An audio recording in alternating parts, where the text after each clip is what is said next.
ማን ዴክላን ራይስ ግን ለዌስትሃም ምን አይነት ፍቅር ነው ያለው ጋይስ? እንዲ ከ12 ዓመት በላይ የቆየበት ቡድኑ አርሰናል ዛሬ ሰለርስ ፓርክ ላይ ክሪስታል ፓላስን ለላንድ አሸንፎ የፕሪሚየር ሊግ ሻምፒዮን መሆኑን በመጨረሻ አራግጦ እንግዲህ ዋንጫውን ባሳካበት ጨዋታ ላይ ከጨዋታው መጠናቀቂያ በኋላ ከፕሪሚየር ሊጉ መውረዱን ዌስትሃሞች ሲያራግጡ የነበረው ሪአክሽን ከደጋፊዎች መሃል በነበረ የካሜራ እይታ ውስጥ ገብቶ እንግዲህ በጣም የሚያነጋግር ነበረ ማለት ነው። በጣም ተበሳጭቶም ነበረ። አርሰናሎች ዌስትሃም ባሸነፉበት ጨዋታም እንግዲህ ሁለት አይነት ስሜቶች ሲንጸባረቁበት እንደነበር ተመልክተናል። ለአርሰናል እጅግ በጣም ደስተኛ ሆኖ ሳለ ነገር ግን ለዌስትሃሞች እጅግ በጣም አዝኖና ስሜቱ ተጎድቶ እንደነበረ ተመልክተነው እንደነበረ የሚታወስ ነው። እንግዲህ ዛሬም እንግዲህ ዌስትሃሞች እንደወደቁ ሲሰማ ስሜቱ እጅግ በጣም ተጎድቶ ነበረ። ብስጭቱንም እንግዲህ እዛው ሜዳ ላይ ገልጾ ነበረ ማለት ነው። ዌስትሃሞች እንግዲህ ዴክላን ራይስን በ100 ሚሊዮን ዩሮ ለአርሰናል እንደሸጡ የሚታወቅ ነው። ከዚህ በተጨማሪ እንግዲህ ዴክላን ራይስ ሲለቅ ለዌስትሃሞች ኮንፈረንስ ሊግ ዋንጫን ሰጥቷቸውን የለቀቀው ነገር ግን በመጨረሻም ከሊጉ እንደሚወርዱ ሲሰማ በጣም ልቡ ተሰብሮ ነበረ። ኤኒዌይ እናንተ ስለዚህ ተጫዋች ለዌስትሃም ያለው ፍቅር ምን ትላላችሁ? ባይዘው ይሄን ስሜት ደግሞ የተሰማው ማለት ነው ከአርሰናል ጋር ከ22 ዓመት በኋላ የፕሪሚየር ሊግ ዋንጫ ሲያሳኩ እሱም የመጀመሪያ የፕሪሚየር ሊግ ዋንጫውን ከአርሰናል ጋር ሲያሳካ ነው እንግዲህ ይህንን ስሜት ፊል ያደረገው ማለት ነው። በዚህ የደስታ ስሜት ውስጥ ሆኖ የቀድሞ ቡድኑ መውደቅ በጣም ስሜቱን ረብሾት እንደነበረ ተመልክተናል። ኤኒዌይ እናንተ ስለ ዴክላን ራይስ ምን ትላላችሁ? ሀሳባችሁን አጋሩ። የፕላስ ምልክቱ መጫ እንዳትረሱ። በዚህ ሰዓት በርካቶችን እያስገረመ የሚገኘው የዴክላን ራይስ ይህንን ተንቀሳቃሽ ቪዲዮ ልጋብዛችሁ።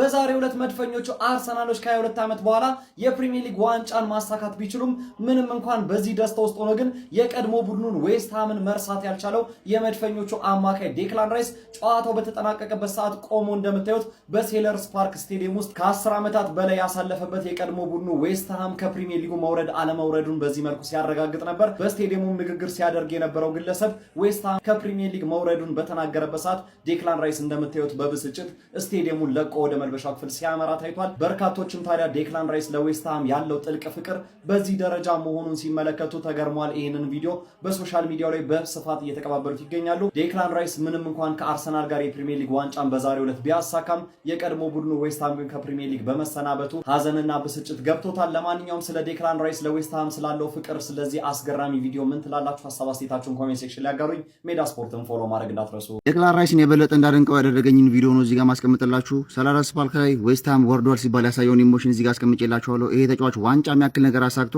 ሲጨነቅ የነበረው ግን ጫወተበት ዌስትሃም ነውና ዌስትሃምን ከአርሰናል በለንደን ስቴዲየም አገናኝቶ ካሸነፋቸው በኋላ በዚህ መልኩ ነበር ኢሞሽኑን መግለጽ የቻለው። ነገር ግን የዌስትሃም ፋኖች በተቃራኒው ቡ ሲሉበት እናስታውሳለን። እና ይሄ ተጫዋች ሜቢ የሚገራርሙ ነገሮችን በዚህ ዜና ሳይቶናል። ፎሎው ማድረግ እንዳረሱ ሰው ተግባሩን አድንቄ የሆነው ሳዳም ሁሴን ነኝ። ይመቻችሁ። ይሄ የራይስ ሪያክሽን ማለት ነው ዌስትሃም እንደወረደ ሲያቅ ነበረና ዌስትሃም ወርዶ ቶተናም ተርፏል እንደምታውቁት። በዚሁ አጋጣሚ ሚኮ የስፐርስ ደጋፊ እንኳን ደስ አለሽ ብያለሁ። ሬሌጌሽን ባትሉ ራሱ ከታይትል ሬሱ በላይ ነበር የሚያጓጓው። በእርግጥ ዌስትሃም የወረደው ያኔ ማቲያስ ፈርናንዴዝ የተባለ ልጅ አርሰናል ያቺን ኳስ ሲስታት ነበረ። ራይስ ግን እስካሁን ለዌስትሃም ያለው ፍቅር እጅግ የተለየ ነው። በጣም ይገርማልና ይመቸኛል። እኔ ማርያምን ይመቸው እና ግን ያው ላይፍ ይቀጥላልና ከዚህ በኋላ እንደዚህ አዝኖም ቢሆን ከአርሰናል ጋር ደግሞ ተመልሶ ብሎ ሻምፒዮን መሆኑን እንግዲህ ዋንጫውን አንስቷል ማለት ነው። ለማንኛውም የአርሰናል ደጋፊዎች በዚህ አጋጣሚ ዋንጫውን ስላነሳችሁ እንኳን ደስ አላችሁ። ግን አትረብሹ፣ በእናታችሁ አትረብሹ። በቃ ይሄን ያህል ድምጽ ማሰማት አያስፈልግም። አሁን ቻምፒየንስ ሊግ ላይ እንደምትረጋጉ ማውቀዋለሁ እኔ፣ ግን ይሄን ያህል አትረብሹ። በዚሁ አጋጣሚ ግን እንኳን ደስ አላችሁ።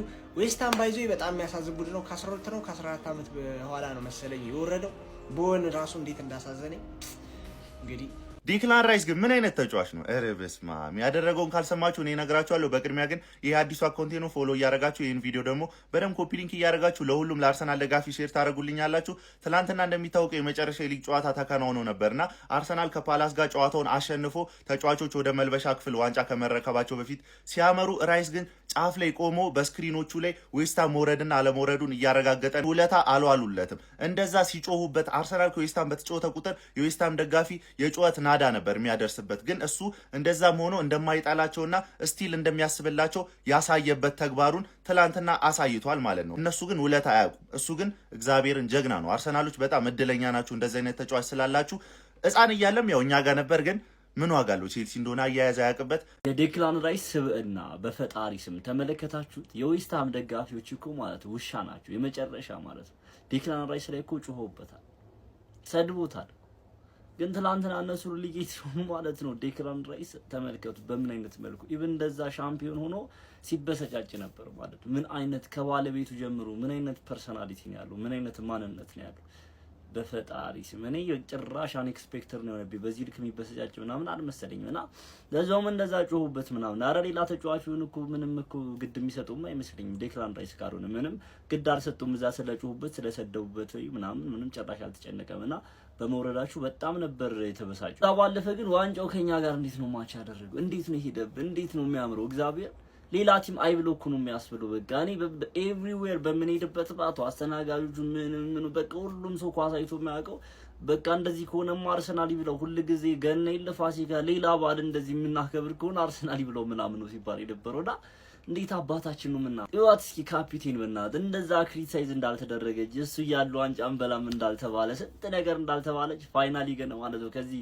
የዌስታም ጨዋታ ላይ ምን እንዳደረገች ምን ኮንትሪቢዩት እንዳደረገ ተመልክታችኋል ፕላስ እንደዚህ ከፍ አርጋ ሳይቻችሁ ላለ ማለት ነው በጣም ነው ደስ ይሰውይ ስንት ነገር ችሎ መሰላችሁ እዚህ ያደረሰም በጣም ብዙ ነገር ተቋቁሞ እንዴት ፕሮሰስ እንዳደረገ እንዴት በምን አይነት ወይ እንደመጣ ምናምን ተውትና ኢቨን የሆነ ታይም 8ኛ ደረጃ ሲያጠናቀቅ የመጀመሪያዎቹ አመታት አካባቢ ምሪት አካባቢ ባነር ተይዞ ሚኬል አርቴታ ተወሰና በደጋፊዎቹ ክሪቲሳይዝ በሌጀንዶቹ ምናምን አሁን ተስፋ ያዩ ሲመጡ ጸጣሉ እንጂ በጣም ነበር ክሪቲሳይዝ የሚደረገው እና ያንን ሁሉ ችሎ ፋይናሊ ግን አደረገው ማለት ወጥሮ ሰርቶ በጣም ብዙ ቡድን ውስጥ አላስፈላጊ ተጫዋቾችን ሸኝቶ ምናምን በጣም በብዙ ነገር አልፎ አደረጋውን ሻምፒዮንስ ሊግ ቅዳሜ እንጫወታለን ካደረግነው ከዚህ በእጥፍ ሰለብሬት እናደርጋለን ካላደረገው አይሞቀን አይበርድን ዋናውን ነገር ትልቅ ፕሬሸር ያለብንን ፕሪሚየር ሊጉን አሸንፈናል አሁን ግን የተሻለ ተስፋ ላይ እናሸንፋለን ብዬ ነው ማስበው ሞር የተሻለ ሜንታሊቲ ላይ ያለነው ካላደረግነው ግን ያን ያህል አያሳስብም ከሞኒ ገነርስ አስጨንቁት ከተማው ይመቻችሁ ማለት ነው በደንብ ኮፒ ሊንክ ሪፖስት ፎሎ ማድረግ እንዳይረሳ የፕሪሚየር ሊጉ ሻምፒዮን ዴክላን ራይስ ከአርሰናል ጋር ዋንጫውን ካጣጣመና ድሉን ካከበረ በኋላ የቀድሞ ክለቡን ዌስትሃም መውረዱን ተከትሎ እንግዲህ ተበሳሽቶና ተናዶ ከሜዳ ሲወጣ በካሜራ እይታ ውስጥ ገብቷል። ዴክላን ራይስ ለዌስትሃም የኮንፈረንስ ሊግ ዋንጫ ማምጣቱም የሚዘነጋ አይደለም።